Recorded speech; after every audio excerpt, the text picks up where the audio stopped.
এবার মুখ খুললেন ব্যবসায়িকরা প্রিয় দর্শক উপদেষ্টাদের উদ্দেশ্যে। এবং এদেশে কৃষক কোনো রকমে স্বাবলম্বী হতে পারছে না। সরকার কই থাকে, কৃষি উপদেষ্টা থাকে কোথায়, কিংবা এলসি আমদানি করে ঘুষ খেয়ে? সেসব তথ্যই তো জানাবো। সরাসরি যুক্ত হচ্ছি ব্যবসায়ীদের সঙ্গে। আসসালামু আলাইকুম। ওয়ালাইকুম আসসালাম। কেমন আছেন? আলহামদুলিল্লাহ ভালো আছি। আমরা শুনতে পেয়েছি প্রথমত এলসি আমদানি করেছেন নাকি ঘুষ খেয়ে। এই যে সরকারের উপদেষ্টা, যেমন বাণিজ্য উপদেষ্টা, তারপরে কৃষকদেরকে নাকি যেমন আমরা যদি বলি বা হেনস্থা কিংবা বিপদে ফালানোর জন্য এই কাজগুলো করতেছে, যে এলসি আমদানি করতেছে। আসলে এইসব বিষয়গুলো আপনারা কিভাবে দেখছেন? আসলে আমি কোন ভাষায় কি বলবো, আমি আর ডিকশনারিতে ভাষা খুঁজে পাইনি। 19 বছর আমি ওই বণিক সমিতির প্রচার সম্পাদক ছিলাম। আমি 18 বছর ছিলাম মালিক সমিতির প্রচার সম্পাদক। আমি 20 বছর ছিলাম রেস্তোরাঁ সমিতির কার্যকারী কমিটির সদস্য। আর আজ 2 মাস ধরে আপনাকে বলতেছি, এই যে এত বলতেছি যে দেশে পর্যাপ্ত পরিমাণ পেঁয়াজ আছে, পেঁয়াজের দাম প্রতিদিন কমে যাবে। পেঁয়াজ বহির্বিশ্বের আমদানি করার জন্য যত রকম ভাষা আছে, যত রকম ভাষা আমি জানি, আমি অত ভাষায় বিদেশের পিজানোর জন্য মাননীয় উপদেষ্টা মহোদয়, মাননীয় কৃষি উপদেষ্টা মহোদয়, মাননীয় বড় বড় প্রথম শ্রেণীর অফিসারদের সবিনয় অনুরোধ করেছি যে বিদেশের পেঁয়াজ আমদানি করবেন না। বিদেশের পেঁয়াজ আমদানি করলে দেশের কৃষকেরা গত 2 বছর পেঁয়াজের লস খেতে খেতে অর্থনৈতিক অবস্থা খারাপ হয়ে গেছে। হালের বলদ বেশি বিক্রি করতে, লোন নিয়ে ব্যাংকের কাছে দেউলিয়া হয়ে গেছে। ব্যাংকালার এখন কৃষকের হাতে হ্যান্ডকাপ লাগা জেলে ঢুকাবে এমন অবস্থা পেঁয়াজের কৃষক আর আলুর কৃষকের অবস্থা। এখন পেঁয়াজ আমদানি করেন না, কিন্তু আমার কথা কে শোনে? আর ভুলেই বা কি লাভ? আর কত বলবো বলেন? কিন্তু এটা জানতে চাই আপনার কাছ থেকে। আমাদের দেশে যেহেতু সরকার আছেন, এখন তো বর্তমান আছেন ডক্টর ইউনূস আছেন। হয়তো সামনে বলা যায় না কে আসবে বাংলাদেশে, আগামী দিন সরকার কে আসবে সেটা এখনো নির্ধারিত করা যাচ্ছে না। কিন্তু এখন তো ডক্টর ইউনূস আছেন, ওনারা কি চাচ্ছেন না কৃষক এটি উপর দিকে উঠুক? শুনেন, এখন তো অস্থায়ী সরকার। এটার সরকারের কি মূল্য, কতটুকু মূল্য আছে দেশবাসী জানে।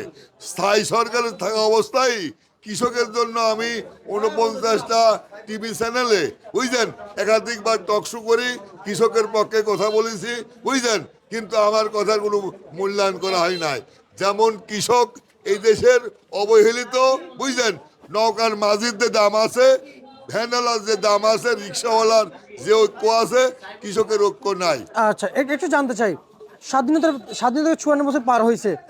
এই যে সকলে কিন্তু ডক্টর ইউনূসের প্রতি আসক্ত ছিল যে না, ডক্টর ইউনূস আসছে, আমাদের কৃষকদের স্বাবলম্বী হইতে পারবো। ডক্টর ইউনূস আসছে এবং আমরা কৃষকরা আবাদ করি আরো ভালো করে। উনি এই বছর এলসি আমদানি করবে না। এই বছরে উনি সবচেয়ে বেশি এলসি পারমিশন দিল, আর এই বছরে সবচেয়ে বেশি কৃষকের ক্ষতি হইলো। সেই বিষয়টা আপনারা কিভাবে দেখছেন, ব্যবসায়ী একটু জানাবেন। আমি বলি শোনেন, আমি একাধিকবার, 100বার কি 1000বার 49টা চ্যানেলে টকশোর মাধ্যমে কৃষকের কথা বলেছি। বলতে বলতে বলতে অস্থির হয়ে গেছে, কিন্তু সরকার, স্থায়ী সরকার যারা, তারাই আমার কথা শুনিনি, কৃষকের কথা কর্ণপাত করি নাই।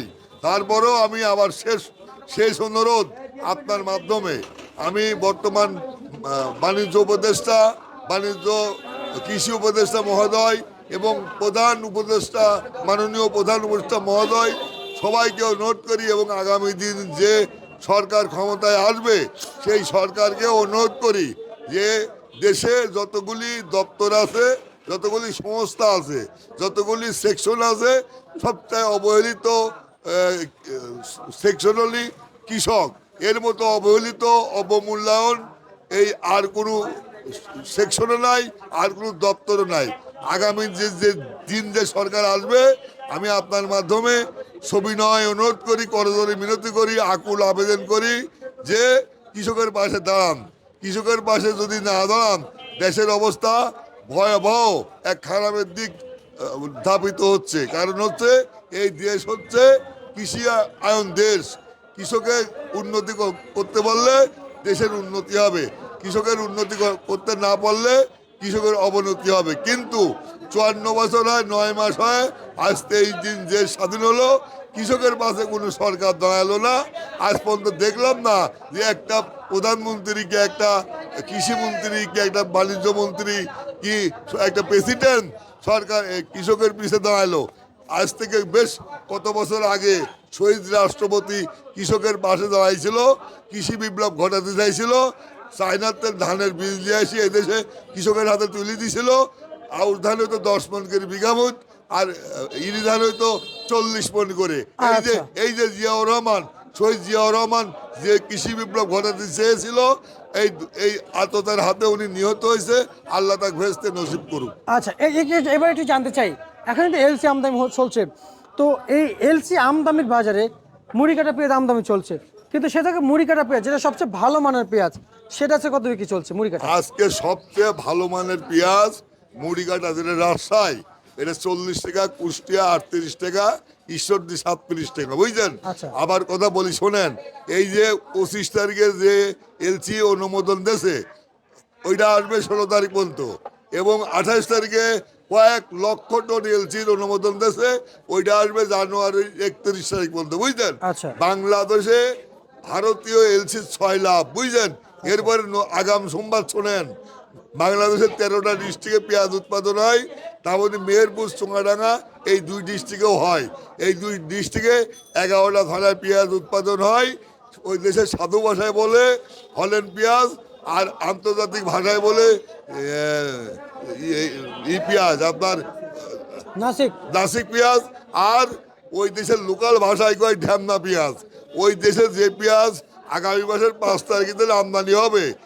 বাংলাদেশের 36 লাখ টন পেঁয়াজ বাৎসরিক চাহিদা, শুধু মেহেরপুর আর চুঙ্গাডাঙ্গা আগামী মাসের 5 তারিখে তেল যে পেঁয়াজ রপ্তানি করবে, বাংলাদেশের 25% চাহিদার তেল, 25% পেঁয়াজ মেহেরপুর চুঙ্গাডাঙ্গা এই ঢাকা টাউনে গিয়ে আরো শহরে রপ্তানি করবে। আচ্ছা, কিন্তু সেই জায়গায় এখন কি সেই পেঁয়াজ আছে? ওই পেঁয়াজ আছে, কিছুটা আছে। এগুলো কি পেঁয়াজ? হ্যাঁ, ওইগুলো মেহেরপুরে তো ওই একই জাত। আচ্ছা, কত করে চলছে এটা? এগুলো 38 টাকা বিক্রি হচ্ছে, 40 টাকা বিক্রি আর হচ্ছে। সরাসরি আজকে এলসি কত বিক্রি চলছে? এলসিবি কত করে বিক্রি হচ্ছে আমি ঠিক জানি না, তবে আনুমানিক বলতেছি 50, 52, 48 এমন বিক্রি চলছে। জি। আর 3 মাস পর, এই 1 মাস কয়েকদিন পর নির্বাচন, আর 3 মাস পর বাংলাদেশ সরকার, বুঝলেন? বাংলাদেশ সরকার এই দেশে লক্ষ লক্ষ টন পেঁয়াজ বহির্বিশ্বে রপ্তানি করবে। সেই প্রযুক্তি আগামী সরকারের হাতে নিবি বলে আশা করতেছি। আগামী সরকার বাংলাদেশ থেকে আলু বিদেশে লক্ষ লক্ষ টন রপ্তানি করবে, আম রপ্তানি করবে, লিচু রপ্তানি করবে। আগামী দিন যে সরকার আসতেছে, আমি আশা করি কৃষিয়ায়নের কৃষকের যেন দরদ দেখায়, কৃষকের যেন পাশে দাঁড়ায়, কৃষকের ভাই মনে করি যেন পাশে দাঁড়ায়, কৃষকের বন্ধু মনে করে যেন পাশে দাঁড়ায়। তাহলে আল্লাহ তাকে ভালোবাসবে, আর 1,23,00,000 কৃষক সেই সরকারকে ধন্যবাদ দিবে এবং ভালোবাসবে। আচ্ছা, তো সেই জায়গায় আজকে যেটা অরিজিনাল মুড়ি কাটা পেঁয়াজ, হাইব্রিড না অরিজিনাল, সেটা কত চলছে? এটা 37 টাকা, 38 টাকা। আজকের মুড়ি কাটা পেঁয়াজ উচ্চ বাজার কত আছে? একদম সর্বোচ্চ বাজার হলে 40 টাকা। আচ্ছা, আর আলু কত বিক্রি চলছে? আলু বিক্রি হচ্ছে পুরানটা 8 টাকা থেকে 10 টাকা। আর রসুন কত বিক্রি চলছে? রসুন বিক্রি হচ্ছে 42 টাকা থেকে 72 টাকা আজকের বাজারে। জি। আচ্ছা আচ্ছা, বুঝতে পারছি। মেসার্স আলহাজ ভান্ডার, জি। কৃষক, ঢাকা থেকে আজকের বাজার তালিকা, এবং যারা পেঁয়াজ পাঠাতে চান অবশ্যই এখানে নাম্বার দেওয়া আছে, আপনারা যোগাযোগ করতে পারবেন। এই ছিল আজকের সর্বশেষ বাজার তালিকা।